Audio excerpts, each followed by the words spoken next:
그곳에서는 색이 숨쉬고 있었습니다. 소리는 귀가 아니라 존재로 느껴졌습니다. 그리고 단 하나의 진실만 남았습니다. 사랑이 전부라는 것. 2008년 11월 10일 하버드 의대 부속병원. 한 남자가 혼수 상태에 빠졌습니다. 25년 경력의 뇌신경외과 의사. 그는 평생 환자들에게 말해왔습니다. 임사체험은 환각입니다. 뇌가 만들어낸 허상일 뿐입니다. 7일 후 그가 깨어났습니다. 그리고 말했습니다. 제가 틀렸습니다. 천국은 실제합니다. 여러분, 존재의 서재입니다. 오늘은 과학자도 부정할 수 없었던 천국 이야기를 들려드립니다. 이븐 알렉산더 듀크 대학교 의학 박사. 그는 인간의 뇌를 가장 잘 아는 사람이었습니다.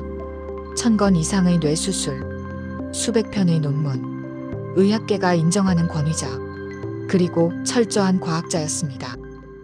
저는 기독교 집안에서 자랐지만 성인이 된 후 과학만 믿었습니다. 영혼, 사후세계, 뇌가 만든 환상일 뿐이라고 생각했죠. 환자들이 임사체험을 말하면 저는 웃으며 말했습니다. 머리 쪽 산소 부족 때문입니다. 환각일 뿐입니다. 2008년 11월 10일 새벽 4시 30분 그의 모든 믿음이 무너지는 날. 등에서 시작된 통증, 점점 심해지는 두통. 30분 후 경련 시작. 아내가 구급차를 불렀습니다. 린치버그 종합병원 응급실. 의사들이 검사했습니다. 뇌척수액 검사 결과 세균성 뇌막염. 이퀄라이 박테리아가 뇌를 공격하고 있었습니다. 성인의 세균성 뇌막염, 생존율 10% 미만.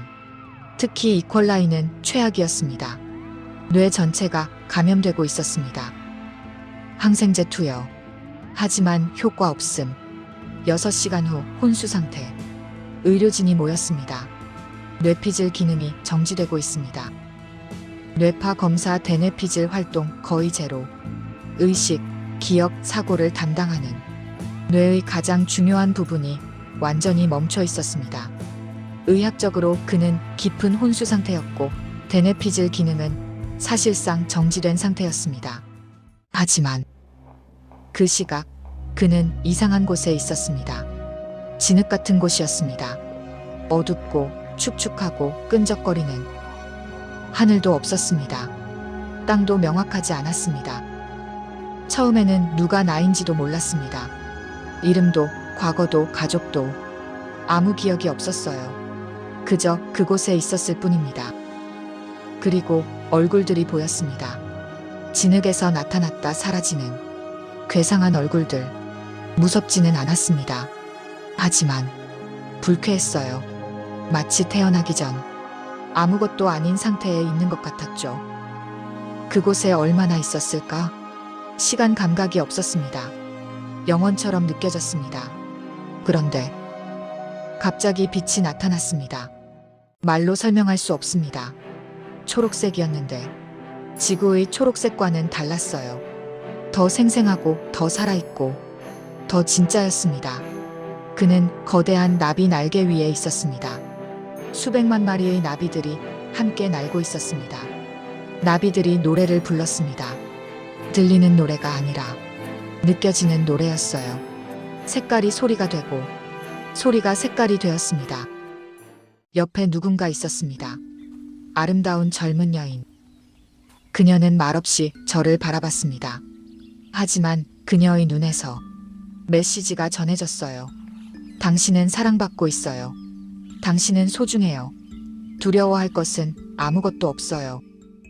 그는 평생 처음으로 완전한 사랑을 느꼈습니다. 조건 없는 사랑, 판단 없는 사랑. 그 사랑 안에서 자신이 얼마나 소중한 존재인지 깨달았습니다. 아래로 내려다보니 구름 위에 있는 마을들이 보였습니다. 거기에 사람들이 있었어요. 춤추고 노래하고 축제하는. 그들은 기쁨 그 자체였습니다. 슬픔이나 고통은 그곳에 존재하지 않았어요. 강물이 흐르고 있었습니다. 하지만 지구의 물과 달랐습니다. 물이 살아 있었습니다. 그 안에 생명이 있었고 의식이 있었어요. 모든 것이 살아있고 모든 것이 하나로 연결되어 있었습니다. 그는 더 높은 곳으로 올라갔습니다. 빛이 점점 밝아졌습니다. 하지만 눈이 부시지 않았어요. 오히려 그 빛이 저를 감싸 안았습니다. 무한한 어둠 속에 무한히 밝은 구체가 있었습니다. 그것은 바로 신이었습니다. 모든 언어가 무의미했습니다. 하지만 소통은 완벽했어요. 질문을 하기도 전에 답이 전해졌습니다. 제가 물었습니다. 우주는 왜 존재합니까? 그리고 알게 되었습니다. 우주는 신이 자신을 경험하기 위해 만든 것이라고. 우리는 신의 일부이고 신은 우리를 통해 자신을 알아간다고. 왜 고통이 있습니까? 고통은 사랑을 알기 위해 필요하다고. 어둠이 있어야 빛을 알 수 있듯이 고통이 있어야 기쁨을 알 수 있다고. 그곳에서 깨달았습니다. 죽음은 끝이 아니다. 우리는 영원한 존재다. 이 삶은 여행의 한 부분일 뿐이다. 그리고 가장 중요한 메시지. 사랑이 전부다. 사랑만이 진짜다. 그런데 갑자기 돌아가야 한다는 느낌이 들었습니다. 저는 저항했어요. 여기 있고 싶어요. 여기가 진짜 집이에요. 나비 날개 위의 여인이 말했다. 아직 해야 할 일이 있어요. 돌아가서 사람들에게 알려줘야 해요. 죽음은 끝이 아니라고. 사랑이 전부라고. 저는 울었습니다. 돌아가기 싫었어요.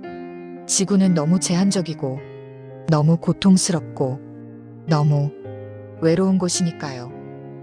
하지만 선택권이 없었습니다. 마치 보이지 않는 손이 저를 밀어넣는 것 같았어요. 저는 비명을 질렀습니다. 제발 여기 있게 해주세요. 그리고 7일째 아침, 의료진은 포기 상태였습니다. 뇌 손상이 너무 심각했습니다. 설령 깨어나도 식물인간 상태일 것이다. 가족들이 모여 생명 유지 장치를 끌지 논의 중이었습니다. 그 순간 그가 눈을 떴습니다. 담당의가 달려왔습니다. 이름이 뭡니까? 여기가 어딘지 아십니까? 입은 알렉산더입니다. 병원이군요. 의사들은 믿을 수 없었습니다. 뇌 손상이 그 정도였는데 정상적으로 말을 하다니. 재검사, 뇌 기능 정상, 언어 능력 정상, 기억력 정상. 의학적으로 불가능한 일이었습니다. 저는 의사로서 압니다.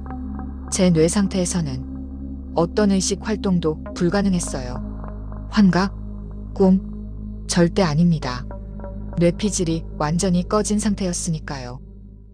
퇴원 4개월 후, 이브는 자신이 본 것을 기록하고 있었습니다. 특히 나비 날개 위의 여인. 그는 그녀를 잊을 수 없었습니다. 어느 날 친척으로부터 우편물이 도착했습니다. 봉투 안에는 사진 한 장이 들어 있었습니다.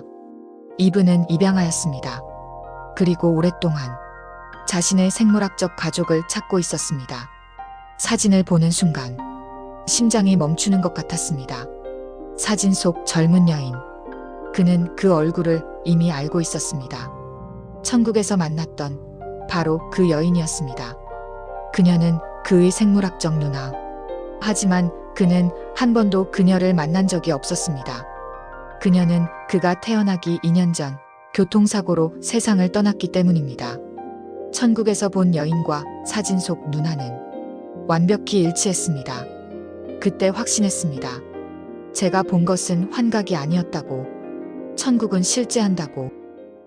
입은 알렉산더는 더 이상 수술을 하지 않았습니다.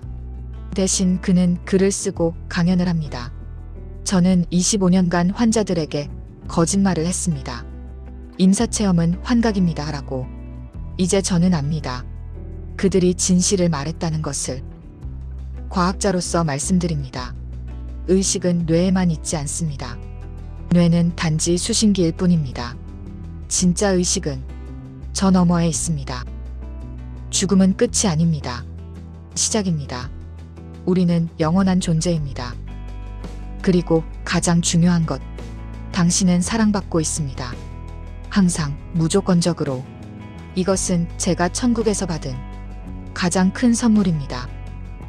두려워하지 마세요. 죽음과 고통과 실패를. 왜냐하면 사랑이 전부니까요. 여러분, 하버드 의대 교수, 25년 경력 뇌신경외과 의사. 그가 평생의 신념을 버리고 말했습니다. 천국은 실제합니다. 당신은 믿으시나요? 아니면 여전히 뇌의 환각이라고 생각하시나요? 하지만 한 가지는 분명합니다. 죽음 너머에 무엇이 있든 우리는 사랑하며 살아야 합니다. 존재의 서재. 오늘의 이야기는 여기까지입니다. 여러분의 생각이 궁금합니다. 댓글로 의견을 나눠주세요. 구독과 좋아요는 큰 힘이 됩니다.